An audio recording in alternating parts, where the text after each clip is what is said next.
Mister ladies நேயர்களுக்கு வணக்கம். உங்களுக்கு நீங்க லைக் பண்ற மாதிரி நிறைய டாபிக்ஸ் இதுல பேசியிருக்கேன்னா, ஸோ பார்த்து நல்லா என்ஜாய் பண்ணுங்க. உடம்பு இறக்கணும்னா வாயை மூடி இருக்கும் டயட் இருந்தா உடம்பு இழைக்கும். இதுதான் உண்மை. வகை வகையா இத்தனை டயட் இருந்தாலும் நம்ம வாய் எவ்வளவு இறுக்கி மூடிக்கிட்டு எவ்வளவு கம்மியான கலோரிஸை உள்ள தள்ளுறோம். இதுதான் பேஸ்.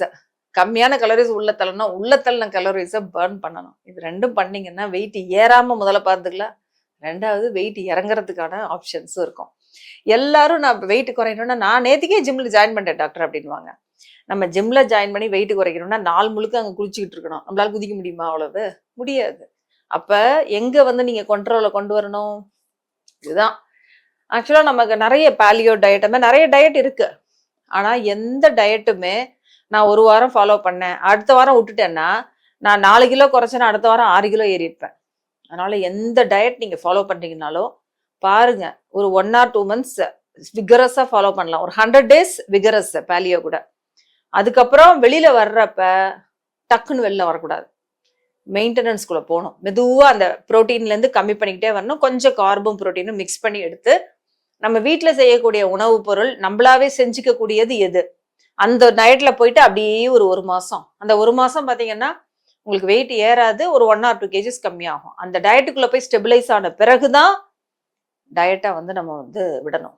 ஸோ இது ரொம்ப ரொம்ப இம்பார்ட்டன்ட். ஏன்னா எல்லாரும் சொல்றது இதுதான். நான் போன மாசம் 10 கிலோ குறைஞ்சேன், அடுத்த 10 நாள்ல திரும்ப போன 10 கிலோ திரும்ப ஓடி வந்துருச்சு அப்படின்னு சொல்றாங்க. ஸோ அந்த இடத்துல எங்க மிஸ்டேக் பண்ணுவோம்னா, ஒன்ஸ் அந்த டயட்டை நம்ம நிறுத்துறதும் நம்ம பாடி அப்படியே வெயிட் பண்ணிக்கிட்டு இருக்கோம். ஒரு ஹார்மோன் இருக்கும், கிளரின்னு நினைக்கிறேன் அது பேரு. அது அப்படி எப்படா இவங்களை சாப்பிட வச்சு குண்டாக்கலான்னு வெயிட் பண்ணிட்டு இருக்கோம். இந்த மொமெண்ட் நீங்க டயட்டை பிரேக் பண்ணி நீங்க சீட் டேன்னு ஆரம்பிப்பீங்க பாருங்க, அன்னைக்கு முடிஞ்சிச்சு. போன அந்த 10 கிலோவும் அப்படியே ஒரே வாரம் 1.5 வாரத்துல பார்த்தா அப்படியே அந்த வெயிட் ஓடி வந்துடும். அது மாதிரி நம்ம ரொம்ப ஃபீலும் பண்ணக்கூடாது. டயட்ல இருக்கும்போது ஐயோ சாப்பிட முடியலையேன்னு ஃபீல் பண்ணிக்கிட்டே இருக்கக்கூடாது. எப்பயுமே டயட்ல போறப்ப நான் என்னோட நல்லதுக்காக நான் அந்த டயட்ல இருக்கேன், இந்த டயட்ல இருக்கிறது என்னோட ஹெல்த்துக்காக, அதனால நான் ஃபாலோ பண்ண முடியும், இந்த உணவும் எனக்கு ரொம்ப பிடிச்சிருக்கு, இந்த உணவும் நல்ல உணவு தான், சூப்பர் உணவு இது, அப்படிலாம் நம்ம மைண்டை ஹாப்பியா வச்சுக்கிட்டு சாப்பிட பார்க்கணும். ரொம்ப ஃபீல் பண்ணிக்கிட்டு ஐயோ என்னால சாப்பிட முடியலையே, எல்லாரும் சாப்பிட்றாங்களே, என்னை மட்டும் சாப்பிட மாட்டேங்கிறாங்களே, எனக்கு மட்டும் ஏன் இப்படி ஆச்சு, இப்படிலாம் ஃபீல் பண்ணிக்கிட்டு இருந்தோம்னு வச்சுக்கோங்க, டயட்டை முடிச்சு அடுத்த நாளே நம்ம எல்லாத்தையும் சாப்பிட ஆரம்பிச்சிருவோம். ஏன்னா நம்ம மைண்ட் அப்படியே வெயிட் பண்ணிக்கிட்டு இருக்கோம், இப்படா சான்ஸ் கிடைக்கும்ட்டு. ஸோ அதனால நீங்க டியூரிங் டயட் டைம் நீங்க எப்படி உங்க மைண்டை அதாவது நீங்க டயட் பண்றதே உங்க மைண்டுக்கு தெரியக்கூடாது. அதுவும் ஒரு நார்மல் ஃபுட் எடுக்கிற மாதிரி அப்படி வச்சுக்கணும். அப்படியே சாப்பிடாம இருந்து அப்படியே பசியோட இருக்கிறது, அதோடய வேலை செய்யுது, இதெல்லாம் பண்ணக்கூடாது. டயட்ல இருக்கீங்கன்னாலும் அதுக்கு தேவையான அந்த கேலரிஸ் இருக்கு இல்லையா, அதை கரெக்டா உள்ள போடணும். நான் வேலை செய்யணும், நான் நாள் முழுக்க சாப்பிடாம இருந்தா என்னால் வேலை செய்ய முடியுமா? முடியாது. அப்ப என்ன ஆகும்? தேவையில்லாம இரிட்டேஷன் வரும், சண்டை வரும், கோவம் வரும், தப்பா ஏதாவது மிஸ்டேக்ஸ் ஆகும் ஃபுட்டு சாப்பிடாம இருக்கப்ப. அந்த மாதிரிலாம் டயட் பண்ணக்கூடாது. டயட் பண்றப்ப நான் இவ்வளவு ஒர்க் பண்றேன், அதுக்கு தேவையானது இவ்வளவு உணவு, அந்த உணவை நான் எந்த ஃபார்ம்ல கொடுக்குறேன் என் உடம்புக்கு, அதுதான் இம்பார்ட்டன்ட். ஸோ ப்ரோட்டீன் நமக்கு வெயிட் ஏறாத ஃபார்ம், ஸோ அந்த ஃபார்ம்ல கொடுக்கலாம். அதே மாதிரி ஈவன் காய்கறிகள் பழங்கள் எல்லாத்துலேயுமே கார்ப்ஸ் இருக்கும்.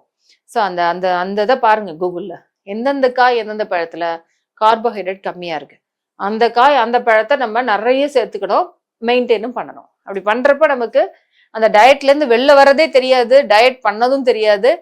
டயட் முடிச்சுட்டு வெளில வரப்பையும் பெருசா ஒன்றும் நம்ம அப்படியே மிஸ் பண்ணிட்டோம், எதுவுமே சாப்பிடாம இருந்தோம், அந்த ஃபீலும் இருக்காது. அதே மாதிரி டயட் பண்ணும்போதே நீங்க உங்க உடம்ப நீங்க வாட்ச் பண்ணணும். சரி, இன்னைக்கு நான் இந்த உணவு சாப்பிட்ருக்கேன், அடுத்த நாள் காலம்பரை எதிர்த்து முதல்ல வெயிட் பார்த்துடணும். பார்த்தோன்னா வெயிட் இன்க்ரீஸ் ஆகுது, 100 கிராம் இன்க்ரீஸை கூட நீங்க கரெக்டா மெஷர் பண்ணி எழுதி வச்சுக்கணும் ஒரு நோட் புக்ல. அடுத்த நாள் காலையில் இன்க்ரீஸ் ஆயிருக்குன்னா அப்ப நேத்தி நான் என்ன சாப்பிட்டேன், ஏதோ நேத்திக்கு நான் சாப்பிட்ட ஒரு உணவு தான் எனக்கு வெயிட் ஏற்றிருக்கு. ஒன்று அந்த உணவை அவாய்ட் பண்ணணும், இல்லை அந்த உணவு அடுத்த நம்ம சாப்பிட்றோன்னா அந்த உணவு செரிக்கிறதுக்கு தேவையான அளவு எக்ஸசைஸ், ஒரு டான்ஸோ இல்லை ஒரு வாக்கிங்கோ இல்லை ஒர்க் அவுட்டோ, ஒரு சின்ன ஒர்க் அவுட்டோ ஏதோ ஒன்று செஞ்சு அடுத்த நாள் வெயிட் ஏறாம பார்த்துக்கணும். அந்த ஒரு இன்டெலிஜென்ஸை நம்ம லேர்ன் பண்ணிடணும் அந்த டயட்ல இருக்கப்ப. இது ரொம்ப ரொம்ப இம்பார்ட்டன்ட்.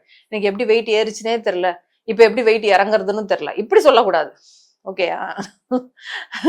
ஸோ அதனால என்ன உள்ள போடுறோன்றது டெஃபினெட்லி மேட்டர்ஸ். அதுதான் இம்பார்ட்டன்ட் வெயிட் ரிடக்ஷன்ல. உங்களுடைய என்ன டவுட்ஸ் இருக்கோ அதெல்லாம் கமெண்ட் செக்ஷன்ல கொடுங்க. மேக்ஸிமம் பாசிபிள் நான் டைம் கிடைக்குமோ அதை பார்த்துட்டு உங்களுக்கு ரிப்ளை கொடுக்கறதுக்கு ட்ரை பண்ணுறேன். தேங்க்யூ.